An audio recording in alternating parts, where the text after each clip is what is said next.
જય શ્રી કૃષ્ણ બાળકો. આજના વિડિયો લેક્ચરમાં તમારું સ્વાગત છે. તમે લોકોએ મારી ચેનલ સબસ્ક્રાઇબ કરેલી હશે જ, લાઈક પણ કરતા હશો, અને આમ છતાં કાંઈ પણ ન સમજાય તો મને ગમે ત્યારે આપ મેસેજ કરી શકો છો, ફોન કરી શકો છો. ઓલરાઈટ, તો હવે આજે આપણે ગઈકાલના લેક્ચરમાં ડાયપોલની વિદ્યુત સ્થિતિ ઉર્જાનું કામ આપણે કમ્પ્લીટ કર્યું હતું. હવે આપણે આજની તારીખમાં એ ડાયપોલની સ્થિતિ ઉર્જાના એકાદ બે દાખલા છે એ પણ કરી નાખીએ સાથે સાથે, પછી જ આપણે નવા ટોપિક ઉપર જઈએ. ઓકે, તો હવે આજે છે ઉદાહરણમાં બોર્ડ ઉપર મેં લખેલું છે, ડેટા પણ લખ્યા છે. દાખલા નંબર 2.6. ડેટા બધા એમનેમ નથી વાંચવાના, પહેલા રકમ વાંચવાની છે. હું પણ વાંચું છું, ધ્યાનથી બરાબર જોઈ લ્યો તો તમારી રકમ જે છે, એક દ્રવ્યના અણુને 10⁻29 કુલંબ મીટર જેટલી કાયમી વિદ્યુત ડાયપોલ ચાર્જ માત્રા છે. આ દ્રવ્ય એટલે આ કોઈ ચોક્કસ પ્રકારનું દ્રવ્ય છે, એના 1 મોલ જથ્થાને 10⁶ વોલ્ટ પ્રતિ મીટર મૂલ્યનું પ્રબળ વિદ્યુત ક્ષેત્ર લગાડીને નીચા તાપમાને ધ્રુવીભૂત કરેલ છે. ધ્રુવીભૂત કરવું એટલે ચોક્કસ ખૂણે એને ગોઠવવું, અને ગોઠવા પછીની જે સ્થિતિ છે એ સ્થિતિ જો ચેન્જ થતી હશે તો એની વિદ્યુત સ્થિતિ ઉર્જા બદલશે, અને વિદ્યુત સ્થિતિ ઉર્જા જો સંગ્રહ પામતી હશે તો અને ઉત્સર્જાતી હશે તો આ બે કિસ્સામાં ઉષ્મા મુક્ત પણ થશે અને શોષણ પણ પામશે. શું થશે એ આપણે દાખલો મહિના પછી ખબર પડે. પ્રશ્ન બરાબર વાંચો, અડધું હું ભૂલી ગયો છું. ક્ષેત્રની દિશા એકાએક 60 ડિગ્રીના ખૂણા જેટલી બદલવામાં આવે છે. એટલે એ સમતોલન અવસ્થામાં ડાયપોલ હતો, એમાંથી આપણે એને 60 ડિગ્રીએ લઈ ગયા તો આ દ્રવ્યની ડાયપોલ ક્ષેત્રની નવી દિશામાં ગોઠવાતા મુક્ત થતી ઉષ્માની શું કરો, ગણતરી કરો.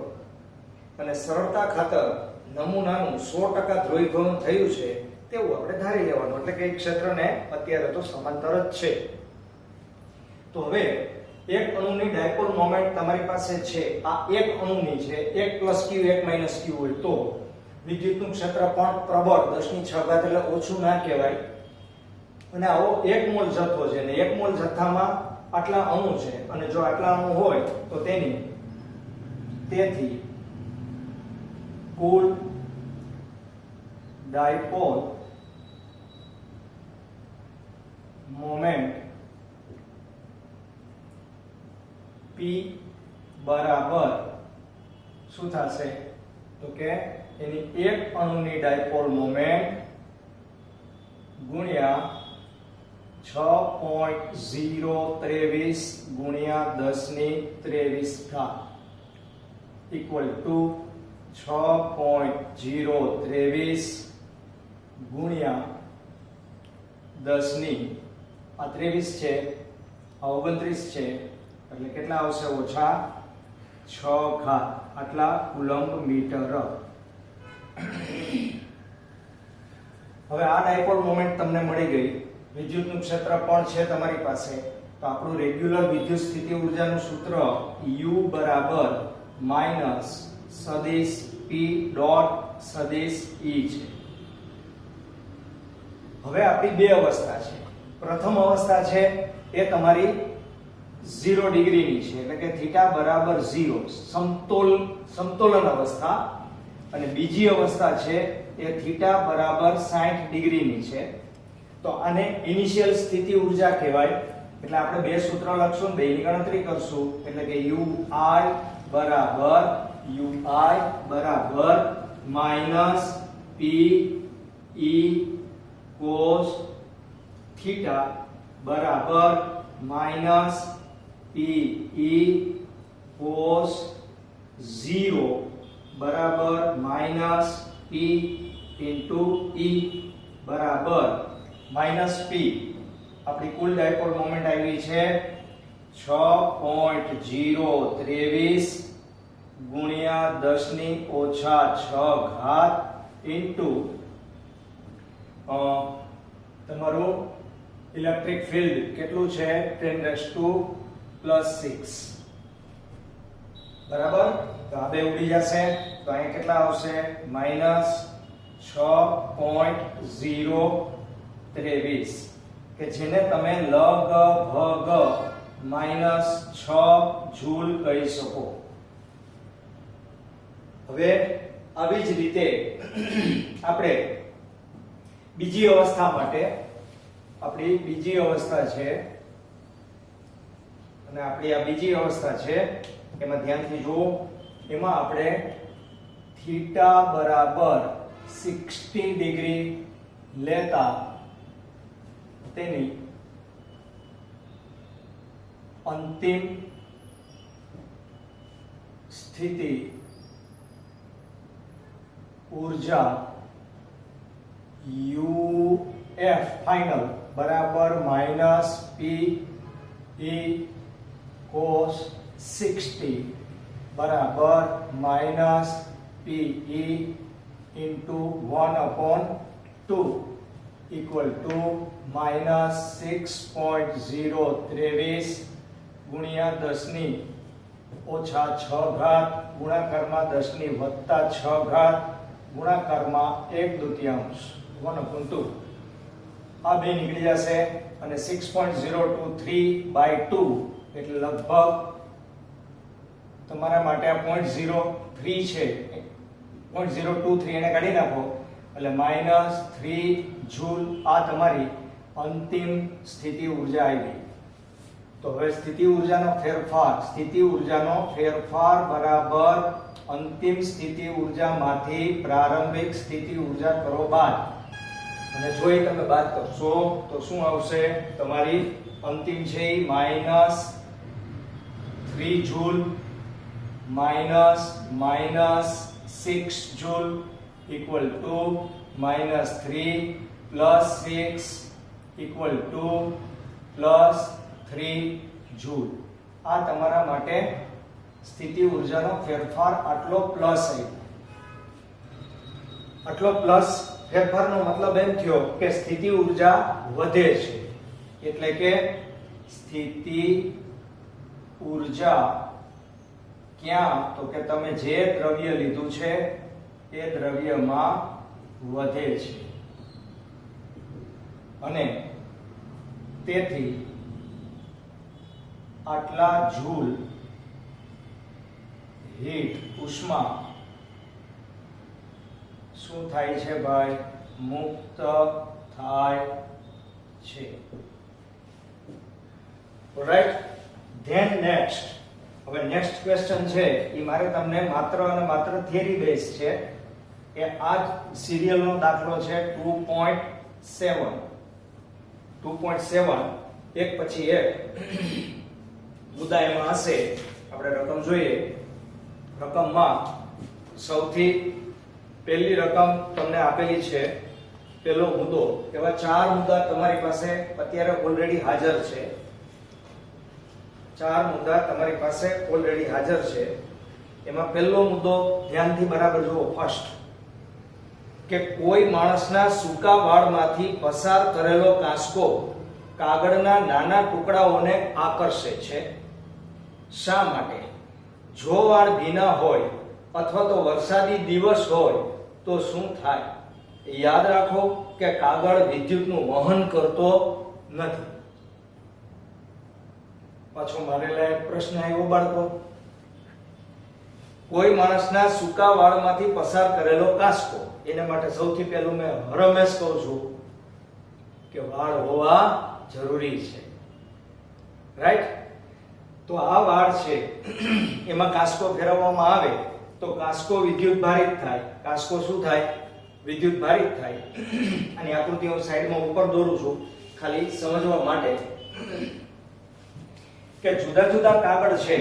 ઓકે, અહીંયા દોર નાખું. આ કાગળનો ટુકડો છે અને અહીંયા કાંસકો છે. કાંસકાને પહેલા વાળમાં ઘસી લીધો છે, વાળ ઓળી લીધા છે. એટલે કાંસકામાં વિદ્યુતભાર ઉત્પન્ન થયો છે. હવે કાંસકાને જ્યારે કાગળના નાના નાના ટુકડાઓની નજીક રાખવામાં આવે ત્યારે આ કાગળના ટુકડાઓ ધ્રુવીભૂત થાય. ધ્રુવીભૂત થાય એટલે એની અંદર બે પ્રકારના વિદ્યુતભાર ડાયપોલ પ્રેરિત થાય. ડાયપોલ હોતી નથી પણ ડાયપોલ પ્રેરિત થાય. અને ડાયપોલ એવી રીતે પ્રેરિત થાય કે આ કાંસકા ઉપરનો જે વિદ્યુતભાર અહીંયા નજીકમાં છે એનો આ બાજુની સાઈડમાં વિરુદ્ધ પ્રકારનો વિદ્યુતભાર પ્રેરિત થશે. અહીંયા અને અહીંયા ધન હશે તો આ ઋણ હશે. તો આ બે વચ્ચે આકર્ષણ થશે. દૂરનો વિદ્યુતભાર છે એ પાછો સેમ હશે પણ એ એના કરતા દૂર હશે એટલે અપાકર્ષણ બળ જેટલું લાગશે એના કરતા આકર્ષણ બળ વધુ લાગશે. હવે એમાં એમ છે કે જો વાળ ભીના હોય અથવા તો વરસાદી વાતાવરણ હોય તો ભાઈ સ્વાભાવિક છે કે વાળને કાંસકાને વાળમાં ફેરવવા માટે કોઈ તકલીફ નહીં પડે એટલે કે ઘર્ષણ ઉત્પન્ન જ નહીં થાય. અને ઘર્ષણ ઉત્પન્ન ના થાય તો કાંસકામાં વિદ્યુતભાર ઉત્પન્ન થાય નહીં અને એમાં ન થાય તો આ કાગળ એના વડે આકર્ષાય. બરાબર. તો મુદ્દો નંબર 2, સામાન્ય રબર અવાહક છે, આપણને બધાને ખબર છે, પરંતુ વિમાનના વિશિષ્ટ રબરના ટાયરો સહેજ સુવાહક બનાવવામાં આવે છે. આવું શા માટે જરૂરી છે? તો જ્યારે એરોપ્લેન વિમાન એ લેન્ડ કરતું હોય એટલે કે નીચે આવતું હોય ત્યારે જમીનને જ્યારે ફર્સ્ટ ટાઈમ સ્પર્શે ત્યારે એના રબરના પૈડા છે એ જમીન સાથે ઘર્ષણ અનુભવે અને આ ઘર્ષણ અનુભવે ત્યારે જે સામાન્ય આપણે વ્યવહારમાં ઉપયોગમાં લેતું રબર છે એના કરતા એ રબર એવું વિશિષ્ટ પ્રકારનું હોય કે એમાં ઘર્ષણને કારણે ઉત્પન્ન થયેલ તણખા એટલે કે વિદ્યુત ભાર જમીનમાં ઉતરી જાય કે જેથી કરીને આગ લાગવાની ઘટના ન થાય.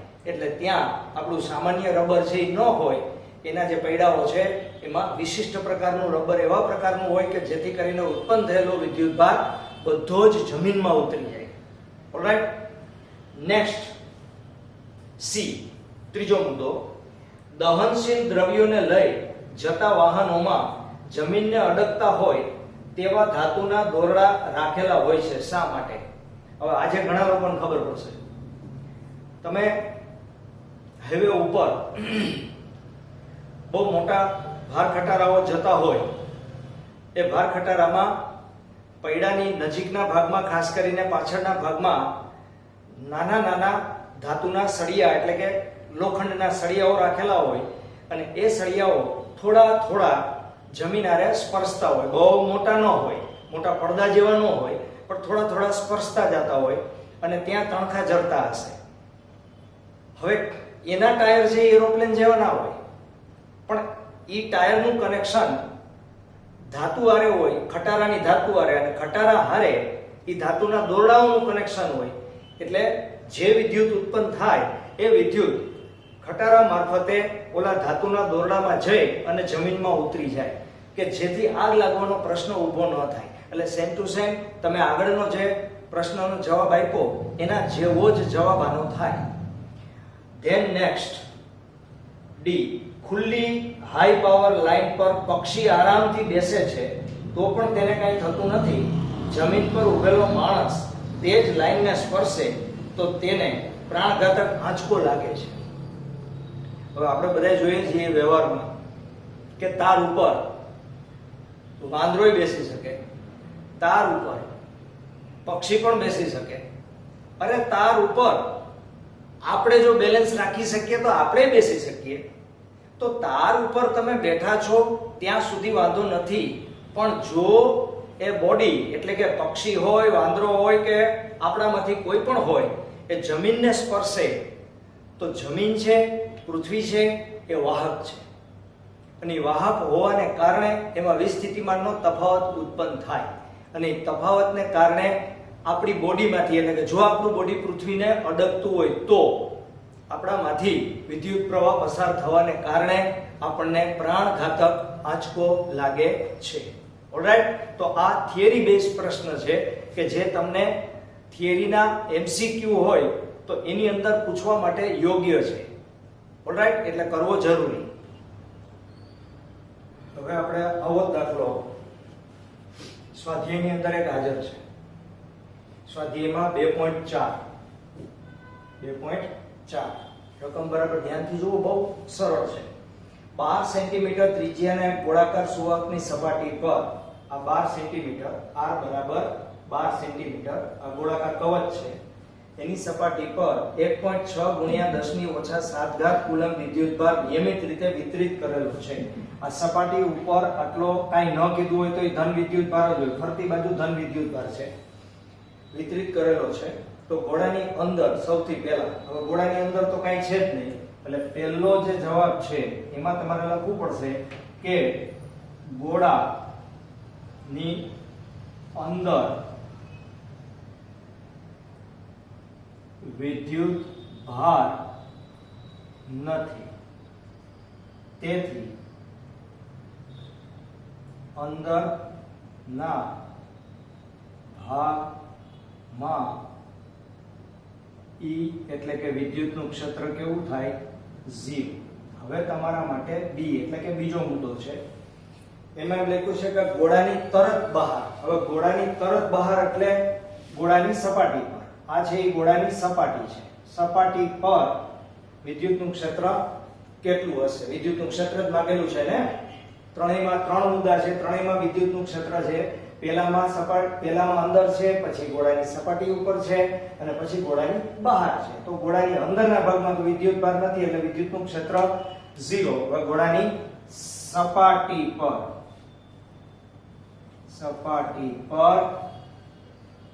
E બરાબર E છે, આવી સ્થિતિમાન નથી, બરાબર, એટલે KQ upon કેપિટલ R². કિંમત આપણે મૂકી દઈએ તો E બરાબર 9 ગુણ્યા 10 ની 9 ઘાત ગુણાકારમાં 1.6 into 10⁻⁻⁷ અને છેદમાં R², R એટલે 12 144 અને ગુણાકારમાં 10 ની ઉપર ઓછા 2 ઘાત છે એનો વર્ગ કરો એટલે ઓછા 4 ઘાત. ઓકે, અને હવે અહીંયા લખું છું, તેથી E બરાબર ઉપર 16 9 144. પણ શું કરાય, આ પોઈન્ટને આ બાજુ લઈ લેવાય અને જમણી બાજુ પોઈન્ટને તમે લઈ જાઓ એટલે 10 ની કોઈ પણ માંથી એક ઘાતમાં ઘટાડો થાય, એટલે અહીંયા 8 કરી નાખીએ આપણે, અહીં 16 કરી નાખીએ, એટલે 16 9 144 ગુણાકારમાં 10 ની ઉપર 8 ઘાત, એક ઘાત ઘટી ગઈ હતી, 8 માંથી 7 જાય તો 1 અને ઓલી 4 ઉપર આવે એટલે કેટલી ઘાત થઈ ગઈ? 10 ની 5 ઘાત અને છેદમાં 144 અને તેથી E બરાબર 10⁵ E નો એકમ 2 લખું છું, ન્યૂટન પ્રતિ કુલમ અથવા વોલ્ટ પ્રતિ મીટર. અને હવે ત્રીજો મુદ્દો ધ્યાનથી જુઓ, થર્ડ. ગોળાના કેન્દ્રથી 18 સેન્ટીમીટર દૂર, એટલે કે બહાર નીકળી ગયા આપણે, અને છેદ છે એ અત્યારે જુઓ વધી જશે અને છેદ વધશે એટલે ઓટોમેટિક તમારો જવાબ છે એ શું થવાનો છે? મને કયો, ઘટવાનો છે. જવાબ બધાનો ઘટશે, બરાબર. તો આપણે સૂત્ર મૂકી દઈએ, C ગોળાની બહાર ના બિંદુએ એટલે કે સ્મોલ r બરાબર 18 સેન્ટીમીટર અંતરે વિદ્યુત ક્ષેત્ર E બરાબર KQ upon R² બરાબર 9 ગુણ્યા 10 ની 9 ઘાત ગુણાકારમાં 1.6 ગુણ્યા 10 ની ઉપર ઓછા 7 ઘાત ના છેદમાં R² એટલે 18 છે, બરાબર. એટલે અહીંયા 18 ગુણ્યા 18 ગુણ્યા 10 ની ઓછા 4 ઘાત ઇક્વલ ટુ, હવે આનો આશરે હું તમને જવાબ કહી દઉં. બરાબર, તમે તમારી જાતે ગણતરી તો કરી જ શકશો, ગણતરીમાં તમને કોઈ પ્રોબ્લેમ નથી. આ 10 ની 5 ઘાત છે, અહીંયા લગભગ તમારો આવશે જવાબ 4.44 ગુણ્યા 10 ની 4 ઘાત આટલા વોલ્ટ પ્રતિ મીટર અથવા ન્યૂટન પ્રતિ કુલમ.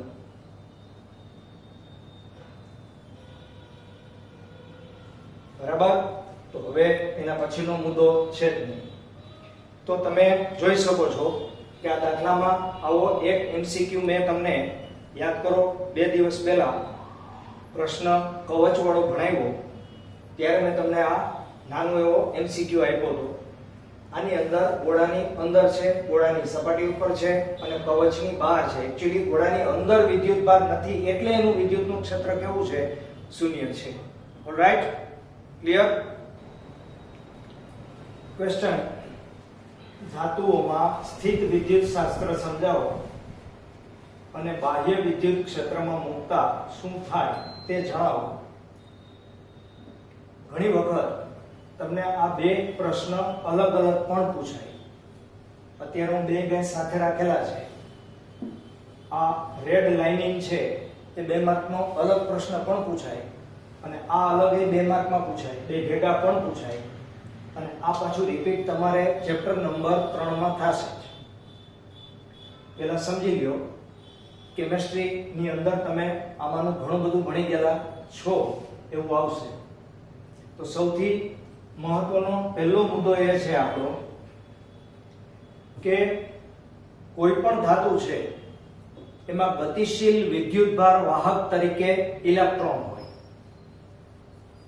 ધાતુમાં ગતિશીલ વિદ્યુતભાર વાહક તરીકે ઇલેક્ટ્રોન હોય અને જ્યારે ધાતુ બને ત્યારે તે એક પરમાણુમાંથી બનતી નથી, એક કરતા વધુ પરમાણુમાંથી બને અને આવા પરમાણુની છેલ્લી કક્ષામાં રહેલા વેલેન્સ ઇલેક્ટ્રોનને જો કોઈક રીતે ઊર્જા મળે તો તે પરમાણુમાંથી મુક્ત થાય છે. યાદ રાખજો, ધાતુમાંથી મુક્ત થતા નથી. હવે આવા જે ઇલેક્ટ્રોન છે એ કોઈ એક પરમાણુમાં છે એમાંથી જ મુક્ત થાય એટલે એ ઇલેક્ટ્રોનને ના પિતાશ્રી એનો પરમાણુ કહેવાય, એટલે એને પિતૃ પરમાણુ કહેવાય. તો જે પરમાણુમાંથી ઇલેક્ટ્રોન મુક્ત થાય એ ઇલેક્ટ્રોનના પિતા સમાન પરમાણુ બીજો પરમાણુ એનો ઇલેક્ટ્રોન. તો દરેક ઇલેક્ટ્રોન પોતાના પિતૃ પરમાણુમાંથી મુક્ત થઈ અને ધાતુમાં મુક્ત રીતે વહન કરી અને વિદ્યુત પ્રવાહનું ની રચના કરે અને એક ઇલેક્ટ્રોન વાયુ જેવી રચના બને. કેવી બને? ઇલેક્ટ્રોન વાયુ. એક્ચ્યુઅલ વાયુ ન હોય પણ ઇલેક્ટ્રોન વાયુ જેવું લાગે. તો હવે આવા જે ઇલેક્ટ્રોન છે એ મુક્ત રીતે પરમાણુની અંદર ગતિ કરતા હશે ત્યારે ધન વિદ્યુતભાર ક્યાં હશે? તો કે ધન વિદ્યુતભાર પોતપોતાના લેટિસ બિંદુ ઉપર, લેટાઇસ કહેવામાં આવે એને, ગ્રીક ભાષાનો શબ્દ છે, એની ઉપર ધન વિદ્યુતભાર સ્થિર હશે. ધન વિદ્યુતભાર ક્યારેય ગતિ ન કરે પણ ઇલેક્ટ્રોન જે મુક્ત થયા છે એ ઇલેક્ટ્રોન બીજા ઇલેક્ટ્રોન સાથે પણ અથડાશે, ઉપરાંત એ ઇલેક્ટ્રોન આયનો સાથે પણ અથડાશે.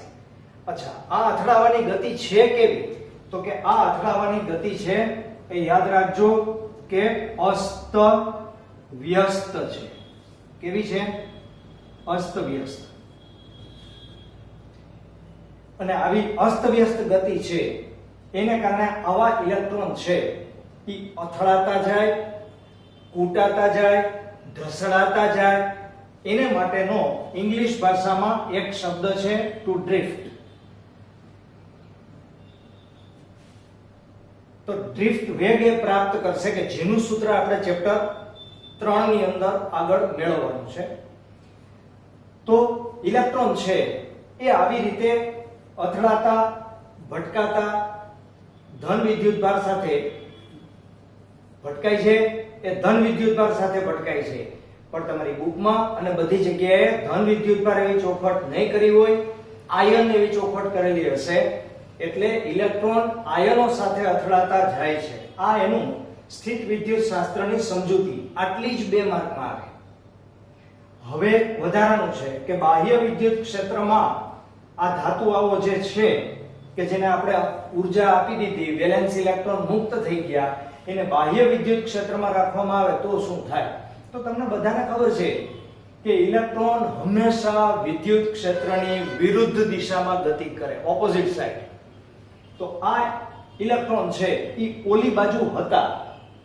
આ આકૃતિમાં જુઓ, એ ઇલેક્ટ્રોન બાહ્ય વિદ્યુત ક્ષેત્રની વિરુદ્ધ દિશામાં ગતિ કરી અને આ બાજુની સાઈડમાં એટલે કે ડાબી બાજુની સાઈડમાં સપાટી પર જમા થયા. અને જેટલા ઇલેક્ટ્રોન આ બાજુ આવ્યા એટલો જ ધન વિદ્યુતભાર જમણી બાજુની સાઈડમાં ખુલ્લો થયો.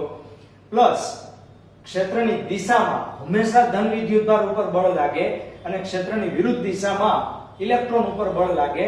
એટલે ઇલેક્ટ્રોન આ બાજુ, ધન વિદ્યુતભાર ઓલી બાજુ એટલે કે વિરુદ્ધ બાજુ એ ધાતુ ઉપર જમા થશે. પણ ધ્યાનથી સાંભળો કે આ ક્યાં સુધી ચાલુ રહે? તો કે આ બાજુ ધન, આ બાજુ ઋણ, 1 ઋણ, 2 ઋણ, 3, 4, 5 એમ કરતા કરતા અંદરના ભાગનું વિદ્યુતનું ક્ષેત્ર છે, આ ધાતુની અંદરના ભાગનું વિદ્યુતનું ક્ષેત્ર એ ધનથી ઋણ તરફ પ્રસ્થાપિત થવા લાગશે. કે જે તમારા બાહ્ય વિદ્યુત ક્ષેત્રની કેવી દિશામાં હશે? વિરુદ્ધ દિશામાં. અને બાહ્ય ક્ષેત્રની વિરુદ્ધ દિશામાં હોવાને લીધે, બાહ્ય ક્ષેત્રની વિરુદ્ધ દિશામાં હોવાને લીધે એક ટાઈમ એવો આવશે, એક ક્ષણ એવી આવશે કે જ્યારે ધાતુની અંદરના ભાગમાં બનતું વિદ્યુતનું ક્ષેત્ર અને બાહ્ય વિદ્યુત ક્ષેત્ર સમાન મૂલ્યના થાય, કારણ કે વિરુદ્ધ દિશાના તો છે. તો એ સંજોગોમાં હવે ધાતુની અંદરના ભાગના વેલેન્સ ઇલેક્ટ્રોન છે એ આ બાજુ જતા કે આ બાજુ આવતા એ બંધ થઈ જશે અને આ ધાતુ છે એ તોફાન પછીની શાંતિની અનુભૂતિ કરશે. આપની સમજણ માટે લખાઈ દઉં. ઓલરાઈટ, આજે આટલું જ બાળકો. જય શ્રી કૃષ્ણ.